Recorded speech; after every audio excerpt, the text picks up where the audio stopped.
ఉన్నారు.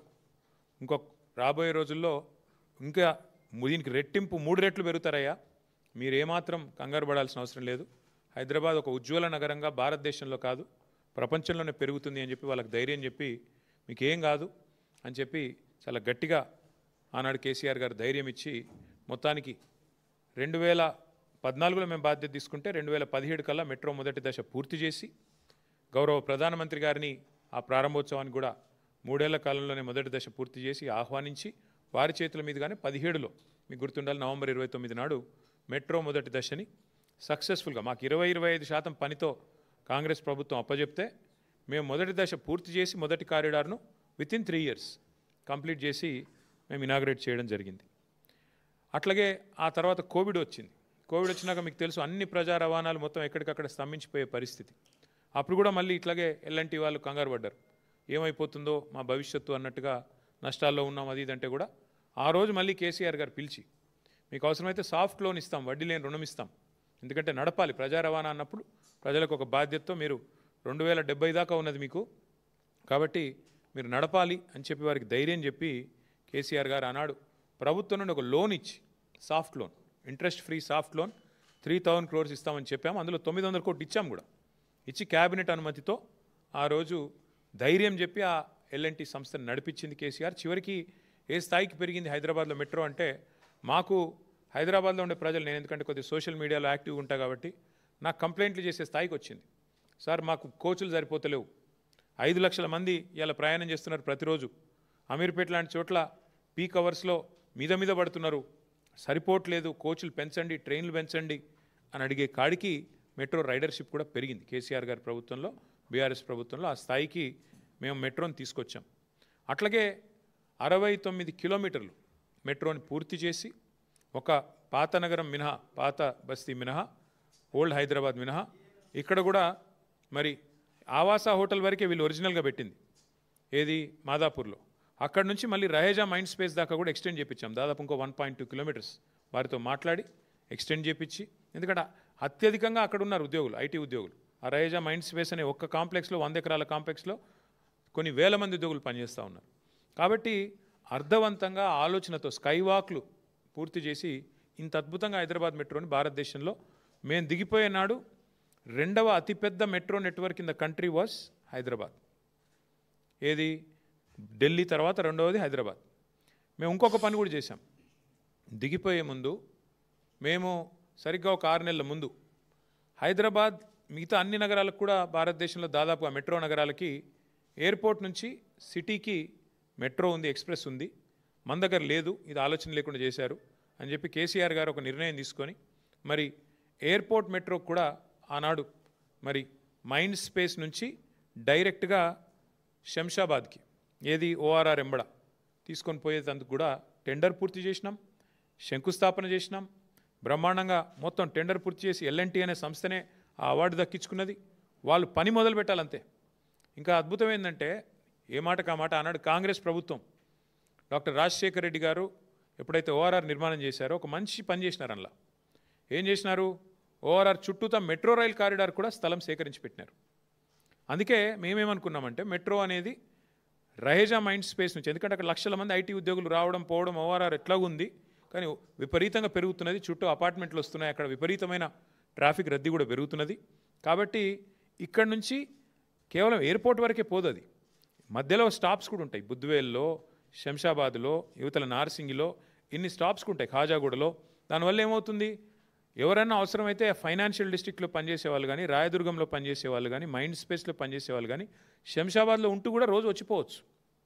ప్రజా రవాణా వాడుకుంటూ ఎయిర్పోర్ట్ కోసమనే కాదు, శంషాబాద్లో ఉండేవాళ్ళు కానీ. ఇప్పుడు ఏమైందంటే హైదరాబాద్లో మధ్యతరగతి ప్రజలకి మరి ధరలు ఎంత పెరిగిపోయినాయంటే ఇవాళ హైదరాబాద్లో ఒక ఫ్లాట్ కొనుక్కునే బదులు కొద్దిగా దూరం పోతే ఒక అర్ధగంట అవతలికి పోతే ఆడ చిన్న ఇల్లు దొరుకుతుంది 250 గజాలు 300 గజాలలో. అందుకే అట్లా ఆలోచించి చాలామంది దూర అవతలికి పోతున్నారు. సో అట్లా ఇవన్నీ ఆలోచించి హైదరాబాద్ విస్తరిస్తున్నది అనే ఆలోచనతో 37 కిలోమీటర్ల ఎయిర్పోర్ట్ మెట్రో ఎక్స్ప్రెస్ కూడా అంకురార్పణ చేసింది బీఆర్ఎస్ ప్రభుత్వం. ఇంత ఆలోచనతో ట్రాన్సిట్ ఓరియంటెడ్ డెవలప్మెంట్ ఉండాలి. ఎందుకంటే బుద్వేల్లో మనం ఆ ప్రభుత్వం ఉన్నప్పుడే, కేసీఆర్ ప్రభుత్వం ఉన్నప్పుడే అక్కడ భూమిని కూడా మేము ఆక్షన్ చేసాం, అక్కడ కూడా ఐటీ కారిడార్ తేవాలి అని. కాబట్టి అక్కడ కూడా ఒక స్టాప్ పెట్టినట్టయితే వచ్చిపోయేటోళ్ళకి అటు శంషాబాద్లు ఉన్నా బుద్వేళ్ళు ఉన్నా ఇంకొక ఫైనాన్షియల్ డిస్ట్రిక్ట్ ఇంకో ఐటీ కారిడార్ అక్కడ వస్తుంది కాబట్టి ఇన్ని ఆలోచనలతో మెట్రోని విస్తరించాలి అని అక్కడ దాకా చేసినాం. దాంతోపాటు క్యాబినెట్లో మీకు యాదికి ఉండాలి, 1 కాదు 2 కాదు 400 కిలోమీటర్ల మెట్రో విస్తరణకు పచ్చజెండా ఊపింది కేసీఆర్ ప్రభుత్వం. గుర్తు తెచ్చుకోండి మీరు. మొత్తం ఓఆర్ఆర్ చుట్టూ 160 కిలోమీటర్లు, అట్లాగే ఇటు భువనగిరి దాకా, అటు సంగారెడ్డి దాకా, ఇటు షాద్ నగర్ దాకా, అట్లా ఇటు మన వికారాబాద్ దాకా అనుకుంటాను గుర్తుంటే, కడతాల్ వరకు, ఇక్కడ మహేశ్వరం కాన్స్టిట్యున్సీ కూడా కడతాల్ దాకా క్యాబినెట్ ఆమోదం కూడా ఇచ్చి దశల వారీగా చేసుకుంటూ పోతాం. ఒకటే రోజు చేస్తామని మేమేమి రంగుల కళ లాంటి సినిమా చూపెట్టలేదు. దశల వారీగా చేస్తాము. ప్రజా రవాణా అత్యంత ప్రాముఖ్యత కలిగింది. ఈ టర్ము ఖచ్చితంగా వస్తాము. ఈ టర్మ్లో మళ్ళీ ఒక 100-150 కిలోమీటర్లు చేసుకుంటాం. ఆ తర్వాత వచ్చే టర్మ్లో ఇంకింత అట్లా అనుకుని దశల వారీగా చేద్దామని ప్రణాళికలు రూపొందించాం.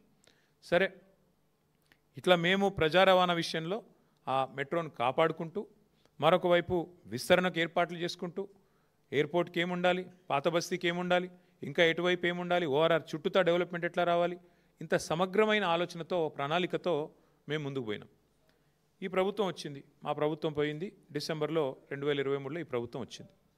వచ్చి రాగానే రేవంత్ రెడ్డి గారు తీసుకున్న మొట్టమొదటి నిర్ణయం ఏందండి?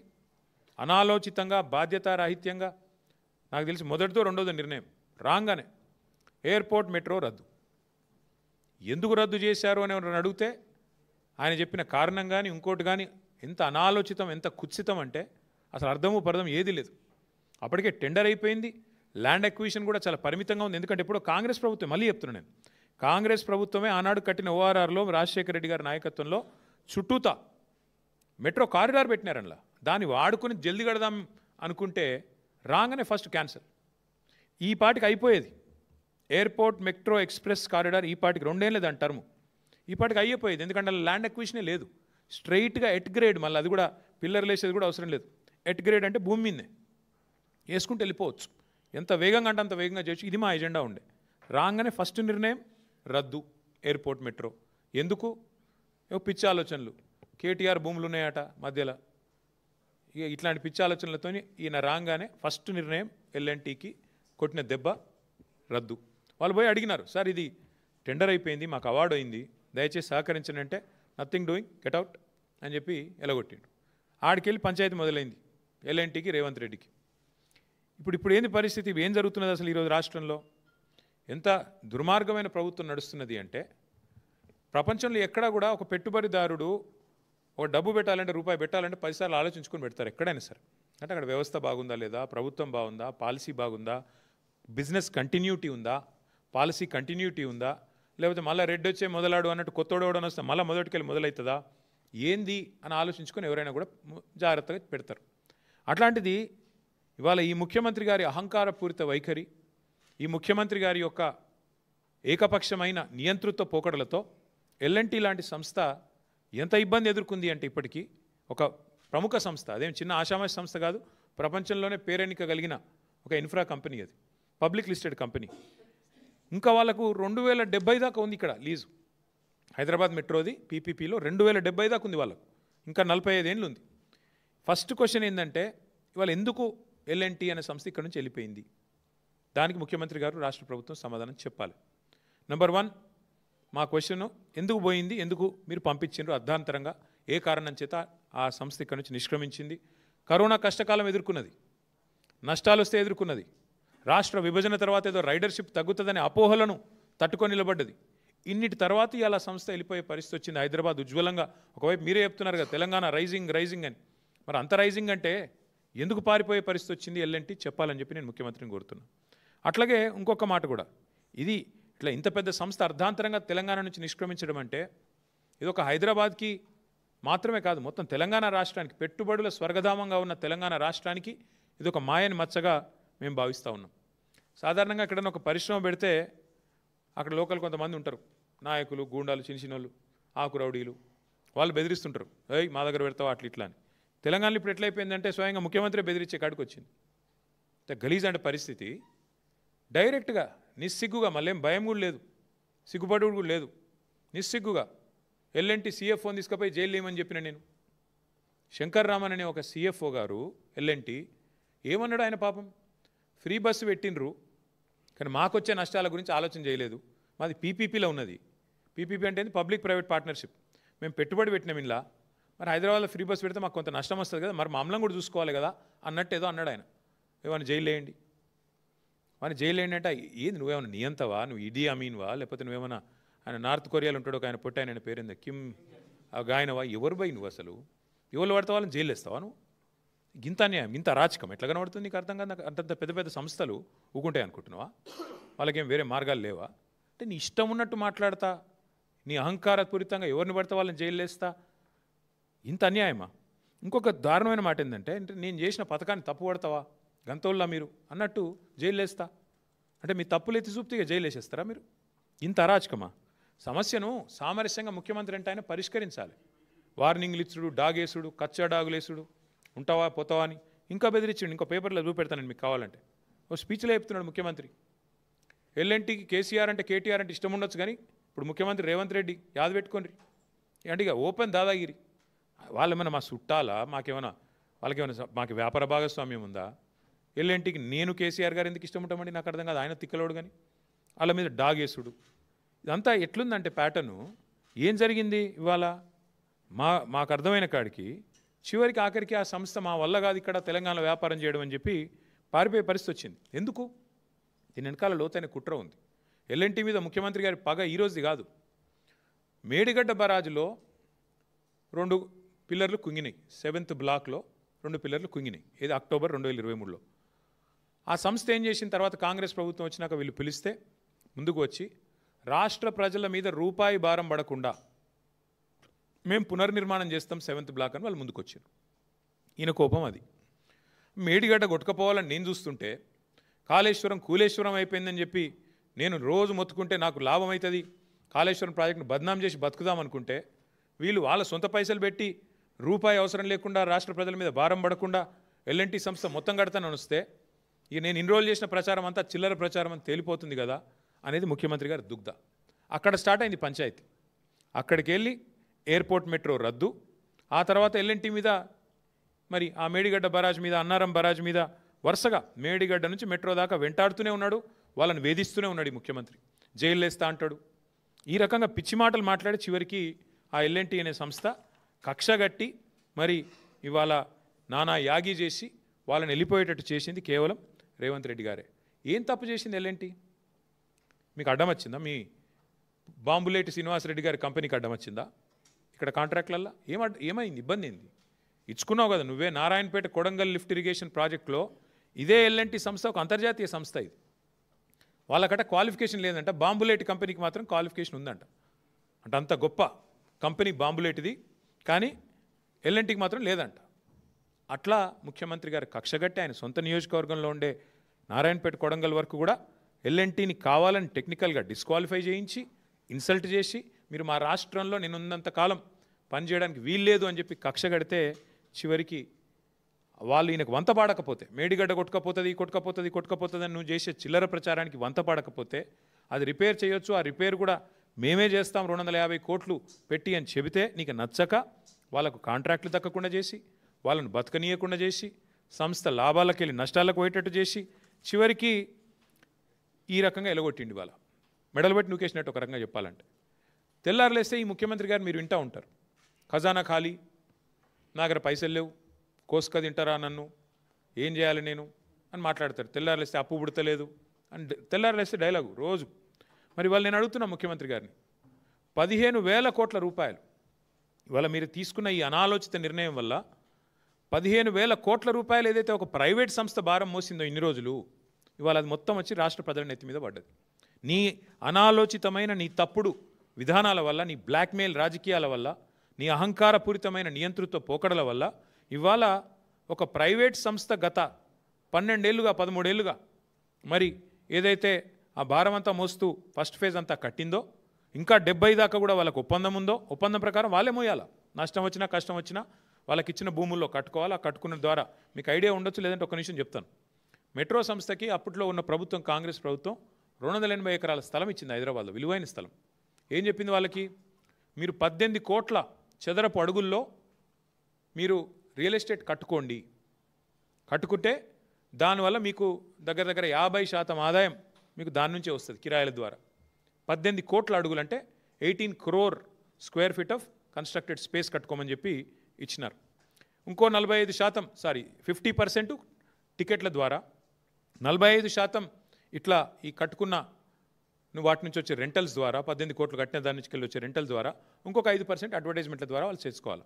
అంటే నీకు 2070 దాకా ఇట్లా సంపాదించుకునే మార్గం ఉంది ఎల్ఎన్టీకి.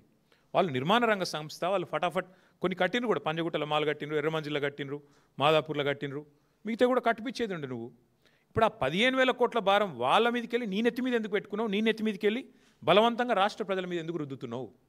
ఇవాళ ఉదయం ఆసిఫాబాద్లో మా ఎమ్మెల్యే కోవాలక్ష్మి గారు ఐటీడీఏ ఉద్యోగులు, అవుట్సోర్సింగ్ ఉద్యోగులు 7 నెలల నుంచి జీతాలు వస్తలేవని ధర్నా చేస్తుంటే ఆడపోయి వాళ్ళకి సంఘీభావం అని చెప్పి వాళ్లకు మద్దతుగా గొంతు కలిపింది మా ఎమ్మెల్యే కోవాలక్ష్మి. ఐటీడీఏ ఉద్యోగులు, చిన్న ఉద్యోగులు, అవుట్సోర్సింగ్ వాళ్ళు, వాళ్ళకు 7 నెలల నుంచి జీతాలు లేవు. కానీ ముఖ్యమంత్రి 15,000 కోట్ల భారం ఇలా రాష్ట్రం మీద మోపుతా ఉన్నాడు. ఎవరి కోసం? ఎవరి కోసం? నీ అహంకారం కోసమా? నీ నోటి దీనికోసమా? దేనికోసం చేస్తూ ఉన్నావు? ఇప్పటికే మీ వల్ల, మీ చేతగాంతనం వల్ల పరిశ్రమలు వెళ్ళిపోతూ ఉన్నాయి. ఒకటి గుజరాత్కు పోయింది కేన్స్, ఇంకోటి ఏపీకి పోయింది ప్రీమియరు, చెప్పుకుంటూ పోతే తమిళనాడుకు ఇంకోటి కార్నింగ్ పోయింది. ఇప్పుడు ఎల్ఎన్టీ కూడా మొత్తం రాష్ట్రం వదిలిపెట్టి వెళ్ళిపోయింది. నేను పొద్దున్నే ఎల్ఎన్టీ సంస్థలో ఉండే ఇంకో ఐటీ కంపెనీ ఉంటుంది మైంట్రీ అని, వాళ్ళతో కూడా మాట్లాడినా. వాళ్ళు కూడా చెప్తున్నారు, ఇక మా వాళ్ళకి ఇక్కడ నచ్చలేదు సార్, ఎందుకంటే సతాయిస్తున్నారు, వాళ్ళు కూడా ఆలోచన చేస్తున్నారు, ఎక్స్పాన్షన్ ఇక్కడ చేయొద్దు, వేరే కాడ చేసుకోవాలని నిర్ణయం తీసుకున్నారు అని మాట్లాడుతున్నారు. అంటే ఇంత అన్యాయంగా వ్యవహారం చేసి ఒక ఇట్లుంటుంది. ఇప్పటికే 2,20,000 కోట్లు అప్పు చేసిండు రేవంత్ రెడ్డి. ఈ 22 నెలల్లో నెలకు 10,000 కోట్ల రూపాయల చొప్పున కాగ్ చెప్పింది, నేను చెప్పట్లేదు. 2,20,000 కోట్ల అప్పు చేసిండు. ఇవాళ మరొక 15,000 కోట్ల అప్పు. దీనివల్ల ఎవరి కోసం? దేనికోసం? ఈ అప్పు ఎవరు కడతారు? నేను అడిగేది ఈ ముఖ్యమంత్రి గారిని, మీరు దేనికి పైసలు లేవంటారు?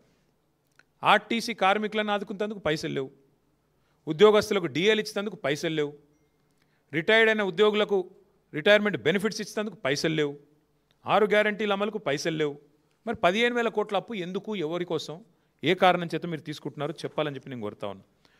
మాకైతే స్పష్టమైన సమాచారం ఉంది. ముఖ్యమంత్రి గారి ఎజెండా పెద్దగా ఉంది. ముఖ్యమంత్రి ఏం చేసినా దాని ఇంకొక లెక్క ఉంటుంది. ఆ లెక్క ఏంది అంటే, ఈ 280 ఎకరాల మీద ముఖ్యమంత్రి గారికి ఆయన అనుయాయులకు కన్నుపడ్డది. ఈ 280 ఎకరాలు ఏదైతే ప్రభుత్వం మెట్రోకి ఇచ్చిందో వాటిని వాపసు తీసుకోవడం వల్ల ఏమైందంటే ఆ ల్యాండ్స్ అన్నీ అయితే అమ్ముకోవచ్చు వాళ్ళ ఫ్రెండ్స్కి, ఫ్యామిలీకి, ఫ్రెండ్స్ అండ్ ఫ్యామిలీ బెనిఫిట్ స్కీమ్లో ఇష్టం వచ్చినట్టు అడ్డికి పావుషేర్ అమ్ముకోవచ్చు, లేదా ఇంకెవరికైనా వాళ్ళకు దగ్గరగా ఉండే కొన్ని సంస్థలకు, ఇక మీకు తెలుసు వాళ్ళు ఎవరో, నేను చెప్పని పేర్లు చెప్తే మళ్ళీ మీరు కొంతమంది లైవ్లు ఇవ్వలేరు, మీ బాధ నాకు తెలుసు, కాబట్టి వాళ్ళకు అమ్ముకోవచ్చు. ఇది ఆయన ఎత్తుగడ. 280 ఎకరాలు ఇవాళ ఆ రకంగా అమ్ముకోవాలన్నది వారి ఆలోచన. అట్లాగే కొన్ని మాల్స్ ఉన్నాయి కట్టి, ఇక ఆ మాల్స్ని ఏం చేస్తారో, వాటిని ఎవరెవరికి రాసుకుంటారో, అడ్డగోలు దోపిడీకి ఎట్లా తెరదీస్తారో మీరు చూస్తారు. 20 నెలల్లో ఒక ఇటుక పెట్టలేదు, ఒక యూరియా బస్తా ఇవ్వలేదు, కానీ 15,000 కోట్ల అప్పు మాత్రం మోస్తాం అని చెప్పి. ఇంకా విచిత్రం ఏంటంటే నాకు చాలా ఆశ్చర్యం అనిపించింది. చెప్పేటోళ్ళకి లేదు కానీ రాష్ట్రాలకు అయితే ఉండాలి కదా. ప్రభుత్వ చేతికి మెట్రో, ఇన్ని రోజులు ప్రభుత్వం చేతిలో కాకపోతే ఎవరి చేతిలో ఉంది మెట్రో? కొద్దిగా రాసేటప్పుడు చూసుకొని ఆలోచించుకొని రాయాలి కదా. పీపీపీ అంటే ఏంటి? Public private partnership. Metro is always been with government. ఇప్పుడు ఓఆర్ఆర్ మీద ఎవడో పనికి మళ్ళీ రాస్తాడు, ఓఆర్ఆర్ ప్రైవేట్ వాళ్ళకి అమ్మేసిండ్రు, అనేటోడు అంటాడు రాష్ట్రాలకు ఉండాలి కదా. అమలే స్వామి లీజు, అది లీజే, ఇది లీజే. జిఎంఆర్ ఎయిర్పోర్ట్ కూడా లీజ్ మీదే ఉంది, మళ్ళీ అల్టిమేట్ గవర్నమెంట్కే వస్తుంది. ప్రజల సంపద అది, అది రేవంత్ రెడ్డిదో, కేటీఆర్దో, ఇంకోళ్ళదో వ్యక్తుల సంపద కాదు. ఓఆర్ఆర్ అయినా లీజ్కే ఇచ్చాము, మెట్రో కూడా మనం లీజ్కి ఇచ్చిందే కాంగ్రెస్ ప్రభుత్వం, జిఎంఆర్ ఎయిర్పోర్ట్ను కూడా ఆనాడు చంద్రబాబు గారి ప్రభుత్వం లీజ్కి ఇచ్చింది. కాబట్టి ఇవన్నీ కూడా లీజులు తప్ప ఇది ఎవరో అమ్మినరు, ఇంకోరెవరు తిన్నారు, అవన్నీ డబ్బులు వెనకాల వేసుకున్నారు, ఇట్లాంటి పనికిమాలిన మాటలు కరెక్ట్ కాదు. కానీ ఇవాళ రేవంత్ రెడ్డి గారి నిర్వాహకం ఎంత దరిద్రం అంటే, ఈ 15,000 కోట్ల అప్పు, అనవసరపు అప్పు రుద్దుతుంటే దాని మీద అందంగా రాస్తారు ఏమని, ఇదేదో మెట్రో తిరిగి స్వాధీనం చేసుకున్నది ప్రభుత్వం, ఇన్ని రోజులు ఏదో ప్రైవేట్ వ్యక్తుల చేతుల్లో ఉన్నట్టు. ఇంకా విచిత్రం ఏంటంటే, ఈ ఎల్ఎన్టీ సంస్థను తెల్లారలేస్తే ముఖ్యమంత్రి గారు దునమాడుతుంటారు, మేడిగడ్డ ఇట్లా చేసినారు, అసలు నారాయణపేట, కొడంగల్కి వీళ్ళు పనికిరారు అని. మరి వాళ్ళే ఏఐసీసీ ఆఫీస్ కూడా కట్టిరు ఢిల్లీలో ఎల్ఎన్టీ. అది తెలియదు పాపం ఆయనకి, డబ్బులు ఈయనే పంపిండు, కానీ పాపం పేమెంట్ ఎవరు చేసిండ్రో ఆయనకు తెలియదు. అట్లాగే ఇంకొక మాట కూడా నేను చెప్తా ఉన్నా, మేము 10 ఏళ్లలో ఎన్నో భూసేకరణ సమస్యలు అన్నీ అడ్డం వస్తే కూడా వాటిని ఒక్కొక్కటిగా వస్తాయి, రొటీన్గా ఇన్ఫ్రాస్ట్రక్చర్ వర్క్లు ఇవన్నీ వస్తాయి, అవన్నీ చేసి క్లియర్ చేసి చివరికి 70 కిలోమీటర్లు పూర్తి చేసి ఎల్ఎన్టీకి ఎప్పటికప్పుడు ధైర్యం చెప్తూ నడపండి మీరు అని చెప్పి ధైర్యం చెప్పి చివరికి 3,000 కోట్ల సాఫ్ట్ లోన్ కూడా క్యాబినెట్లో అనుమతి ఇచ్చి అందులో 900 కోట్లు కూడా ఇచ్చాం.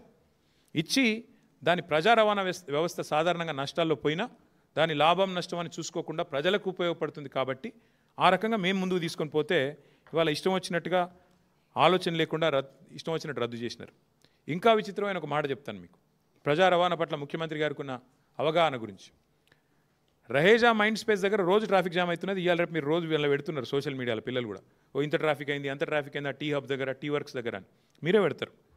కొంతమంది నన్ను తిట్టేటోళ్ళు కూడా ఉన్నారు అందులో కింద, ఎప్పుడు ట్రాఫిక్ జామ్ అయినా ఇంకా కూడా నన్ను తిడుతున్నారు. సరే అది ఓకే. వాస్తవం ఏంటంటే ఈ ఎయిర్పోర్ట్ మెట్రో వస్తే అది ఉండేది కాదు, సమస్య కొంత ఉపశమనం లభించేది, కొంత ఉపశమనం లభించేది. ముఖ్యమంత్రి గారికి అది ఇష్టం లేదు. రహేజా మైండ్ స్పేస్ నుంచి ఎయిర్పోర్ట్కి పోయే మెట్రో ఇష్టం లేదు. కానీ ఎక్కడికి కావాలంటే తెలుసా, Shamshabad to future city. Future లేని ఫ్యూచర్ సిటీకేమో మెట్రో కావాలంట ముఖ్యమంత్రి గారికి. అద్భుతంగా ప్రజెంట్లో ఇవాళ ఎక్కడైతే విపరీతమైన ట్రాఫిక్ రద్దీతో అల్లాడిపోతున్నారో హైదరాబాద్ ప్రజలు, దాన్ని మాత్రం బొందబెట్టిండు సక్సెస్ఫుల్గా. గింత తెలివినది ముఖ్యమంత్రి గారికి. అట్లాగే ఇంకొక మాట కూడా నేను అడుగుతా ఉన్నా ముఖ్యమంత్రి గారిని, అయ్యా ముఖ్యమంత్రి గారు మీరు పెద్ద పెద్ద మాటలు చెప్తున్నారు, మేము తీసేసుకుంటాం, టేక్ ఓవర్ చేసేస్తాం, ప్రభుత్వం తీసుకున్నది అని ఇలా బ్యానర్ పెట్టిన ఆ వార్తాపత్రికలను కూడా అడుగుతున్నా. ప్రభుత్వం తీసుకున్న ప్రజా రవాణా ఆర్టీసీ ఉద్యోగులందరినీ మేమే మా గవర్నమెంట్ ఉన్నప్పుడే విలీనం చేసినాం ప్రభుత్వ ఉద్యోగులుగా.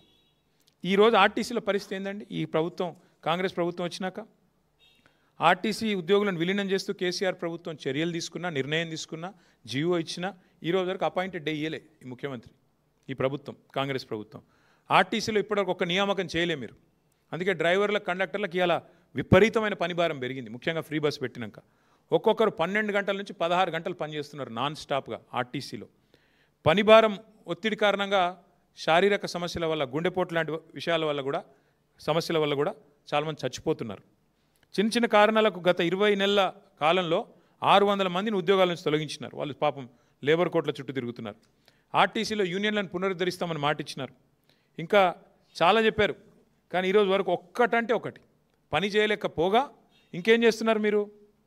ఎలక్ట్రిక్ బస్సులు కూడా ఆర్టీసీకి ఇస్తలేరు, ప్రైవేటైజేషన్ చెప్పి ఇవాళ ఇచ్చేస్తూ ఉన్నారు. ప్రైవేట్ వ్యక్తులకు ఇచ్చి డ్రైవర్, కండక్టర్, మెకానిక్ సిబ్బందిని తీసేసే ప్రయత్నం చేస్తూ ఉన్నారు. ఉన్న ఆర్టీసీనే ఫినిష్ చేసే ప్రయత్నం చేస్తున్నారు. ఇక పండుగలు వచ్చినాయంటే చాలు, మళ్ళీ రేపు దసరా వస్తుంది కదా, మీరు చూడండి, మహిళకు ఫ్రీ, పురుషుడికి డబుల్. అది ఎక్కడ లెక్కనో నాకైతే తెలియదు. మరి పండుగలకు ఎవరైనా గిఫ్ట్లు ఇస్తారు? రేవంత్ రెడ్డి గారు ఇట్లాంటి గిఫ్ట్, రిటర్న్ గిఫ్ట్ ఇస్తున్నాడు. ఏంటిది? ఏ పండుగ అయినా, రంజాన్ అయినా, బక్రీద్ అయినా, క్రిస్మస్ అయినా, దసరా అయినా పక్కా తోఫా అయింది మీకు, డబల్ ఆర్టీసీ ఛార్జీలు. మీరు చూడండి రేపు మళ్ళీ టికెట్లు దయచేసి తెలంగాణ ప్రజలు చూడాలని చెప్పి కోరుతా ఉన్నాను నేను. ఒక్క ఎలక్ట్రిక్ బస్సుల వల్ల ఈ ముఖ్యమంత్రి తీసుకున్న నిర్ణయం వల్ల ఉన్న ఆర్టీసీ దాదాపు 20,000 మంది ఉద్యోగాలు పరిస్తున్నది. మహాలక్ష్మి కారణంగా నష్టాలు వస్తున్నాయని ఆర్టీసీ సంఘాలు చెప్తుంటే, కార్మికులు చెప్తుంటే వాళ్ళకి ఇవ్వాల్సిన బకాయిలు ఇస్తలేరు. ఉన్న ఆర్టీసీనే నడిపే ముఖం లేదు నీకు. నెల నెల ఆర్టీసీకి 600 కోట్లు ఇచ్చే ముఖం లేదు. 15,000 కోట్లు తీసుకొని ఎట్లా మోస్తావు నువ్వు మెట్రోని చెప్పు నాకు. ప్రజలకు కనీసం సమాధానం ఇవ్వండి. నేను ఇంకొక మాట కూడా మిమ్మల్ని అడుగుతా ఉన్నా దయచేసి. ఇట్లాంటి కీలకమైన నిర్ణయం తీసుకున్నప్పుడు ఏ ప్రభుత్వం అయినా 15,000 కోట్ల భారం మోయాలి అంటే ఒక క్యాబినెట్ సబ్ కమిటీ వేస్తారు, కొంత చర్చిస్తారు, అధికారులతో, స్టేక్ హోల్డర్స్తో అందరిని పిలిచి మాట్లాడతారు, అర్థం చేసుకుంటారు. తర్వాత క్యాబినెట్ తీసుకుపోతారు, క్యాబినెట్లో చర్చ పెడతారు, అధికారుల కమిటీలు వేస్తారు. ఇదేం లేదు, చెట్ మంగ్ని ఫట్షాది. నేను పొద్దున ముఖ్యమంత్రికి అనిపించింది, సాయంత్రం వరకు ఒడగొట్టాలి. జూబ్లీహిల్స్ ప్యాలెస్లో కలవడ్డది అర్ధరాత్రి, తెల్ల వరకు ఒడిచిపోవాలి. అంతేనా? ఇక చెట్ మంగ్ని ఫట్షాది అంటే ఏం ఆలోచన లేదు, పాడు లేదు. నేను అడుగుతున్నా ముఖ్యమంత్రి గారిని, 15,000 కోట్ల రూపాయలు అప్పు ఎవరు కడతారు? నువ్వు ఎట్లాగో 2 నెలల్లో పోతావు, తర్వాత ఎవరు కట్టాలా? ఎవరి మీద వేసిపోతావు? అట్లాగే ఇది ఎఫ్ఆర్బిఎం పరిధిలోకి రాదా ఈ అప్పు? కేంద్ర మంత్రులు 2 ఉన్నారు ఇక్కడ. మెట్రో యాక్ట్ ఉంది, సెంట్రల్ యాక్టు. అసలు మీరు కేంద్ర ప్రభుత్వానికి ఇన్ఫర్మేషన్ అని ఇచ్చిండ్రా ఇట్లా చేస్తున్నామని? పీపీపీలో ఉన్నదాన్ని మీరు తీసుకుంటున్నామని చెప్పినరా? ఒక పబ్లిక్ సెక్టర్ అండర్టేకింగ్ కంపెనీ పెడతారా? ఈ 15,000 కోట్ల రుణం ఎట్లా మోస్తారు? రోజు నువ్వే కథలు చెప్తుంటావు కదా, నెలకు ఇంత మిత్తి కడుతున్నా, అంత మిత్తి కడుతున్నాను. అఫ్కోర్స్ కాగ్ చెప్పింది అనుకోండి, ముఖ్యమంత్రి చెప్పేది తప్పు. నెలకు 6,000 కోట్లు కాదు, నెలకు కడుతుంది 2,200 కోట్ల అప్పే మిత్తి అని చెప్పి కాగ్ చెప్పింది. కానీ ఎల్ఆర్లేసి అబద్ధాలు చెప్తా ఉంటారు. ఇదెవరు కడతారు? ఈ 15,000 కోట్ల అప్పు ఎవరు కడతారు? ఎందుకు ఇప్పటికే తెచ్చిన 2,20,000 కోట్ల అప్పు చాలదన్నట్టు మళ్ళొక 15,000 కోట్ల అప్పు ఎవరి మీద మోపుతున్నారు? ఎందుకు మోపుతున్నారు? ముఖ్యమంత్రి గారు చెప్పాలి. అట్లాగే ఆర్టీసీ ఇప్పటికే నష్టాల్లో ఉందని మీరే చెప్తున్నారు, నెలకు 600 కోట్లు కడుతున్నామని చెప్తున్నారు. మరి దీనికి సంబంధించిన నష్టాలు ఎంత మెట్రోకి? ఇక్కడ పత్రికలు ఒక్కో రకంగా వస్తుంది. నెలకు 300 కోట్ల నష్టం అని ఒకరు రాస్తున్నారు. కాదు 600 కోట్ల నష్టం అని ఇంకొకరు రాశారు ఈరోజు. కాబట్టి మరి 600, 300 నష్టాల విషయంలో అని అధ్యయనం చేశారా? మరి దాన్ని ఎట్లా నడుపుతారు? భూములు అమ్ముతారా? అసలు ఆ భూములు మీ చేతికి వచ్చినాయా? ఆ మాల్స్ నమ్ముతారా? మీ అనుయాయులకు ఆల్రెడీ డీల్స్ అయిపోయినాయా? ఇవన్నీ కూడా ప్రజల మనసులో ఉన్న ప్రశ్నలు. తప్పకుండా ఈ విషయంలో కేంద్ర ప్రభుత్వం కూడా స్పందించాలి. కేంద్ర మంత్రివర్గంలో ఉన్న 2 మంత్రులు కూడా ఇక్కడ ఉన్నవాళ్ళు స్పందించాలి. ఎందుకంటే ఇది ప్రజాస్వామ్యం. అదేమి రేవంత్ రెడ్డి గారిదో లేదా బీజేపీదో లేదా బీఆర్ఎస్దో కాదు. ప్రజల సొమ్ముకు ధర్మకర్తలు మనందరం. ₹1 ఖర్చు పెట్టాలన్నా మనం డెఫినెట్గా 2 సార్లు ఆలోచించాల్సి ఉంటుంది. కాబట్టి ఈ విషయంలో కేంద్ర ప్రభుత్వం కూడా స్పందించి వెంటనే విచారణకు కూడా అవసరమైతే ఆదేశించాలి. పారదర్శకత లోపించింది మొత్తం విధానంలో. పొద్దున అనుకున్నారు, సాయంత్రం అయిపోయింది. సాయంత్రం ఇద్దరు షేక్ హ్యాండ్లు ఇచ్చుకొని చాలువాలు కప్పుకొని స్టేట్మెంట్లు ఇస్తే నడవదు. అందరూ స్టేక్ హోల్డర్స్ని అవసరమైతే పిలవాలా, అఖిల పక్షాన్ని పిలవాలా, అవసరమైతే శాసనసభను పిలవాలా, అవసరమైతే క్యాబినెట్లో చర్చించి నిర్ణయం తీసుకోవాలి. కానీ ఈ రకంగా ఇష్టం వచ్చినట్టు 15,000 కోట్ల అప్పు మేము మాకు అప్పజెప్పిపోయిన 20% పూర్తయిన మెట్రోను మేము పూర్తి చేసి ఒక అసెట్ని మీ చేతిలో పెట్టిపోతే మీరు 15,000 కోట్ల లయబిలిటీని ప్రజల మీద రుద్దుతామంటే చూస్తా ఊరుకోవడానికి బీఆర్ఎస్ రెడీగా లేదు. Will definitely take it to the people of Hyderabad. ఎందుకంటే ఇది హైదరాబాద్ ప్రజలతో మీరు చేస్తున్న దోకా. ఇది హైదరాబాద్ ప్రజలకు మీరు 15,000 కోట్ల రుణం ఏదైతే రుద్దుతున్నారో ఒక ప్రైవేట్ వాడికి తీసుకొని, నేను ఇవాళ ఇంకా విచిత్రం, ఈ నిర్ణయం ప్రకటించగానే ఎల్ఎన్టీ స్టాక్ 3 రెట్లు పెరిగిందంట, 3% పెరిగిందంట. ఇప్పుడే చూస్తా ఉన్నాను ఇక్కడికి వచ్చేటప్పుడు 3% ఎల్ఎన్టీ స్టాక్ పెరిగింది. మరి వాళ్ళకి లాభం వస్తుంది స్టాక్ పెరిగితే, నీకేమొచ్చింది రాష్ట్రానికి? మీరు చెప్పండి నాకు. రాష్ట్ర ప్రభుత్వానికి వచ్చిన లాభం ఏంది నిర్ణయం వల్ల? ప్రైవేట్ వాడు వదిలించుకున్నాడు, నీకు అంటగట్టిండు. నువ్వు వాళ్ళ చేతిలోనే ఉండి నడిపించేది మేము నడపలేదా 10 ఏళ్ళు? నువ్వు కూడా అట్టే నడపాల్సింది. వాళ్ళ కాంట్రాక్చువల్ ఆబ్లిగేషన్ ఉంది. ఏ కారణం చేత, ఏ లోపాయికారి ఒప్పందం చేత, ఏ ముడుపుల కోసం, ఏ కమిషన్ల కోసం, వేటి కోసం రేవంత్ రెడ్డి గారు నిర్ణయం తీసుకున్నారు? సమాధానం చెప్పాలి. భూముల కోసమా, ముడుపుల కోసమా? అందుకే ఈ విషయంలో పారదర్శకత లోపించింది. కాబట్టి కేంద్ర ప్రభుత్వం కూడా జోక్యం చేసుకోవాలని మేము డిమాండ్ చేస్తున్నాం. అట్లాగే మిగతా సెంట్రల్ మెట్రో యాక్ట్ ఉంది, స్టేట్ మెట్రో యాక్ట్ ఉంది, వాటికి అనుగుణంగా ఇది జరగలేదు. డెఫినెట్గా ప్రజల దగ్గరికి పోతాం.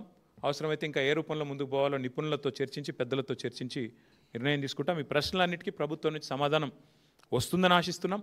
రాకపోతే వారిని వదిలిపెట్టం, ప్రశ్నిస్తూనే ఉంటామని మీకు తెలియజేస్తాం.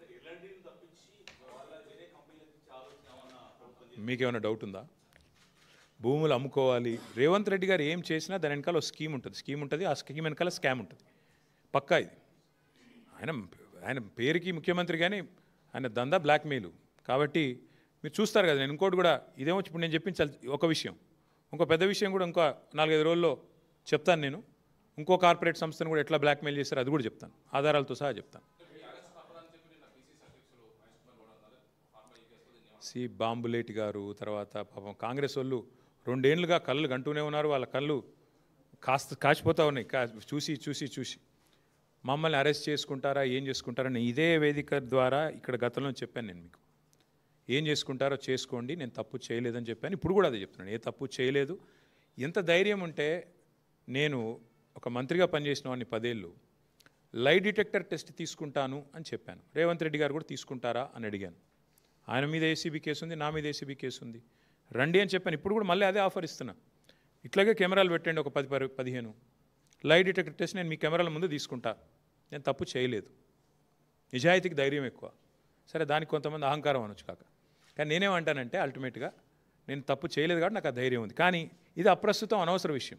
అరెస్ట్ చేసుకుంటారా, ఏం చేసుకుంటారో వదిలేయండి, నాది పెద్ద ఇష్యూ కాదు.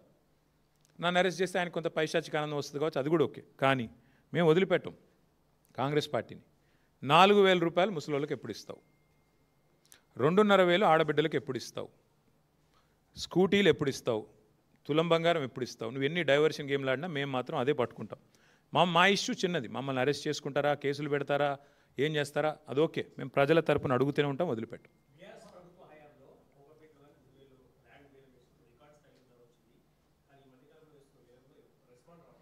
రియల్ ఎస్టేట్ కుదేలవుతుంది అని నేను ఎలక్షన్ ముందే చెప్పిన బ్రదర్. కాంగ్రెస్ వస్తే రియల్ ఎస్టేట్ డామ్ అంటుందని చెప్పిన. దానికి ప్రధాన కారణం ఇవాళ హైడ్రా అనే ఒక భూతాన్ని ఏదైతే హైదరాబాద్ మీద వదిలిపెట్టినరో, హైడ్రా అనే భూతం ఇవాళ హైదరాబాద్లో రియల్ ఎస్టేట్ డామ్ అనడానికి ప్రధాన కారణమే హైడ్రా అనే భూతం. హైడ్రా అనేది కేవలం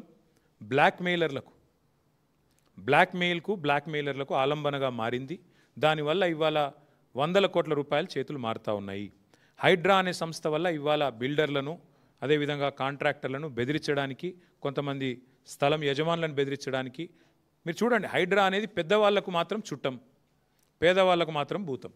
ఒక్క పెద్దవాడి ఇల్లన్నా హైడ్రా పోయి కొట్టే పరిస్థితి ఉందా ఇవాళ? తిరుపతి రెడ్డి గారిదో, కేవీపీ రామచంద్రరావు గారిదో, వివేక్ వెంకటస్వామి గారిదో, అన్ని చర్యలలోనే ఉన్నాయి కదా, పొంగులేటి శ్రీనివాసరెడ్డి గారిదో. ఏది హైడ్రా అనేది పోదు, అక్కడ దగ్గర దాకా కూడా పోదు. కానీ పేదవాళ్ళ ఇంటికి మాత్రం పోయి ఇష్టం వచ్చినట్టు కూలగొడతారు. అందుకే నేను చెప్తా ఉన్నా హైదరాబాద్ ప్రజలకి, ఈ హైడ్రా అనే భూతాన్ని వదిలించుకోవాలంటే కాంగ్రెస్ అనే ఇంకో పెద్ద భూతాన్ని వదిలించాలి. దయచేసి ఆలోచించండి. లేకపోతే హైడ్రా మళ్ళీ కాంగ్రెస్కి ఓటేసి వాళ్ళకు అవకాశం ఇస్తే మనం ఖచ్చితంగా మన ఇల్లు కూలగొట్టమని లైసెన్స్ ఇచ్చినట్టే అవుతుంది. మాకు ఎంత విచిత్రం అంటే బ్రదర్, మేమేమో ప్రజల సమస్యలు మాట్లాడతాము, యూరియా గురించి మాట్లాడతాము, గ్రూప్ 1లో జరిగిన సమస్యల గురించి మాట్లాడతాము. ఇదేది ఆర్ఎస్ బ్రదర్స్ ఎవరు మాట్లాడరు. వాళ్ళకి కావాల్సింది ఏంది? కేటీఆర్ ఏ కార్లో తిరుగుతున్నాడు, తప్పు చేస్తే కేసు పెట్టిన వద్దంటలేదు, కానీ నేను తప్పు చేయలేదని చెప్తున్నా ఓపెన్గా. ఏందన్న తప్పు చేస్తే ఇద్దరు ప్రభుత్వాల్లో ఉన్నారు కదా, కేంద్రంలో మీరున్నారు, రాష్ట్రంలో వారున్నారు. పెట్టండి, ఏం కేసులు పెడతారో పెట్టండి, ఏం విచారణలు చేస్తారో చేయండి, మాకు అభ్యంతరం లేదు. ఇవన్నీ ఇప్పుడు అన్నీ పోతే ఎల్ఎన్టీది ఎక్కడ పోద్దాం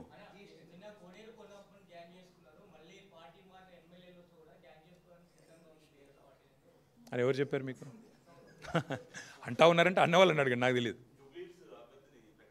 ఎస్, 100కు 100% మంచి మెజారిటీ. ఎందుకంటే హైదరాబాద్లో 2023లో కూడా ఒక్క సీటు కూడా కాంగ్రెస్ గెలవలేదు. ఒకే ఒక్క సీటు అడ్డిమారి గుడి దెబ్బలాగా బీజేపీ గెలిచింది. ఈసారి కూడా మళ్ళీ తిరిగి హైదరాబాద్ ప్రజల ఆశీర్వాదంతో, జూబ్లీహిల్స్ ప్రజల ఆశీర్వాదంతో మా అభ్యర్థి శ్రీమతి మాగంటి సునీతా గోపీనాథ్ గారు మంచి మెజారిటీతో నెగ్గుతారు, మాకు విశ్వాసం. Thank you. ఎవరన్నా ఏమన్నా అనుకోని, మేమనేది ఏమంటే అల్టిమేట్గా హైదరాబాద్లో ఇదివరకు గెలిచాము, రేపు గెలుస్తాము, మళ్ళీ గెలుస్తాము. హైదరాబాద్ ప్రజల ఆశీర్వాదం కేసీఆర్ గారికి ఉంటుంది.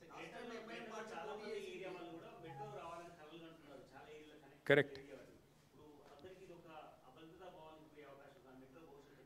భయ, నేననేది ఒకటే, ఇప్పుడు 15,000 కోట్ల భారం ఏదైతే రేవంత్ రెడ్డి గారు మీ మీద పెట్టారో దాని గురించి ముందుగా సమాధానం చెప్పనండి ప్రభుత్వాన్ని. అది ప్రైవేట్ వాడు మోస్తున్న అప్పుల భారాన్ని నీ మీద ఎందుకు తెచ్చుకున్నావు ఇలా చెప్పు. నువ్వు రాష్ట్ర ప్రజలకు చెప్పు. ప్రైవేటు సంస్థ 2070 దాకా ఆ భారాన్ని మోస్తూ నడపాల్సిన కాంట్రాక్చువల్ ఆబ్లిగేషన్ వాళ్ళ మీద ఉండే, ఆదుకోవాల్సి ఉండే వాళ్ళను. కావాలంటే సాఫ్ట్ లోన్ మేము ఇచ్చిన మీరు కూడా ఇచ్చేది ఉండే. సాధక బాధకాలు ఉంటాయి ఆపరేషన్స్లో, ప్రజా రవాణాలు, మాకు తెలుసు. అది ప్రభుత్వాన్ని నడిపిన వాళ్ళుగా మాకు బాధ్యత ఉంది. నువ్వేం చేసినావు? జైల్లో పెడతా, తోడుకలు తీస్తా, నేను చెప్పినట్టు వినకపోతే ఎల్ఎన్టీ మేడిగడ్డ కూలిపోయిందని చెప్పకపోతే ఊకోను, నువ్వు రిపేర్ ఎట్లా చేస్తావు, నీకు బ్లాక్ లిస్ట్ చేస్తా అన్నట్టుగా ఇవాళ ఇష్టం వచ్చినట్టు చేస్తే ఏమైంది? ఇవాళ సంస్థ పారిపోయింది విధి లేక. 100% ముఖ్యమంత్రి గారు, వారి అనుయాయులు, ఆయన వెనకాల ఉండే కొంతమంది రియల్ ఎస్టేట్ బ్రోకర్లు ఈ భూముల మీద కన్నేసే ఇదంతా చేశారనేది నా అనుమానం. అనుమానం నిజమా కాదా మీరు చూస్తారు, భవిష్యత్తులో మీరే చూస్తారు ఎవరెవరి కిందకి.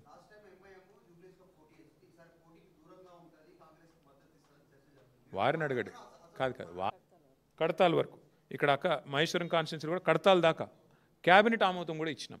ఇచ్చి దశల వారీగా చేసుకుంటూ పోతాం. ఒకటే రోజు చేస్తామని మేమేమి రంగుల కళ లాంటి సినిమా చూపెట్టలేదు. దశల వారీగా చేస్తాము.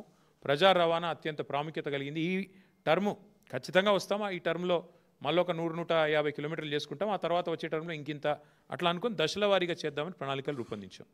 సరే, ఇట్లా మేము ప్రజా రవాణా విషయంలో ఆ మెట్రోను కాపాడుకుంటూ, మరొక వైపు విస్తరణకు ఏర్పాట్లు చేసుకుంటూ, ఎయిర్పోర్ట్కి ఏముండాలి, పాత బస్తీకి ఏముండాలి, ఇంకా ఎటువైపు ఏముండాలి, ఓఆర్ఆర్ చుట్టూతా డెవలప్మెంట్ ఎట్లా రావాలి, ఇంత సమగ్రమైన ఆలోచనతో, ప్రణాళికతో మేము ముందుకు పోయినాం.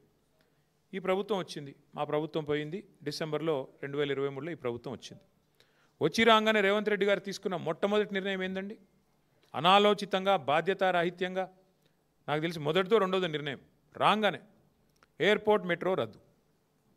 ఎందుకు రద్దు చేశారు అని ఎవరైనా అడిగితే ఆయన చెప్పిన కారణం కానీ ఇంకోటి కానీ ఎంత అనాలోచితం, ఎంత కుత్సితం అంటే అసలు అర్థము పర్థం ఏది లేదు.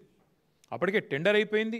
ల్యాండ్ అక్విజిషన్ కూడా చాలా పరిమితంగా ఉంది. ఎందుకంటే ఎప్పుడో కాంగ్రెస్ ప్రభుత్వం, మళ్ళీ చెప్తున్నాను నేను, కాంగ్రెస్ ప్రభుత్వమే ఆనాడు కట్టిన ఓఆర్ఆర్లో రాజశేఖర రెడ్డి గారి నాయకత్వంలో చుట్టూతా మెట్రో కారిడార్ పెట్టినారనలా. దాన్ని వాడుకొని జల్దీ కడదాం అనుకుంటే రాగానే ఫస్ట్ క్యాన్సల్. ఈ పాటికి అయిపోయేది ఎయిర్పోర్ట్ మెట్రో ఎక్స్ప్రెస్ కారిడార్. ఈ పాటికి 2 ఏళ్ళే దాని టర్ము. ఈ పాటికి అయిపోయేది. ఎందుకంటే ల్యాండ్ అక్విజిషనే లేదు. స్ట్రైట్గా ఎట్ గ్రేడ్, మళ్ళీ అది కూడా పిల్లర్లు వేసేది కూడా అవసరం లేదు. ఎట్ గ్రేడ్ అంటే భూమి మీదనే వేసుకుంటూ వెళ్ళిపోవచ్చు.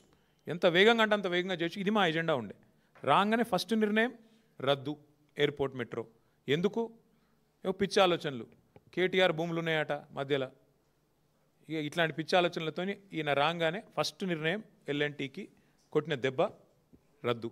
వాళ్ళు పోయి అడిగినారు, సార్ ఇది టెండర్ అయిపోయింది, మాకు అవార్డు అయింది, దయచేసి సహకరించండి అంటే నథింగ్ డూయింగ్, గెట్ అవుట్ అని చెప్పి ఎలగొట్టిండు. ఆడికెళ్ళి పంచాయతీ మొదలైంది ఎల్ఎన్టీకి, రేవంత్ రెడ్డికి. ఇప్పుడు ఏంది పరిస్థితి? ఏం జరుగుతున్నది అసలు ఈరోజు రాష్ట్రంలో?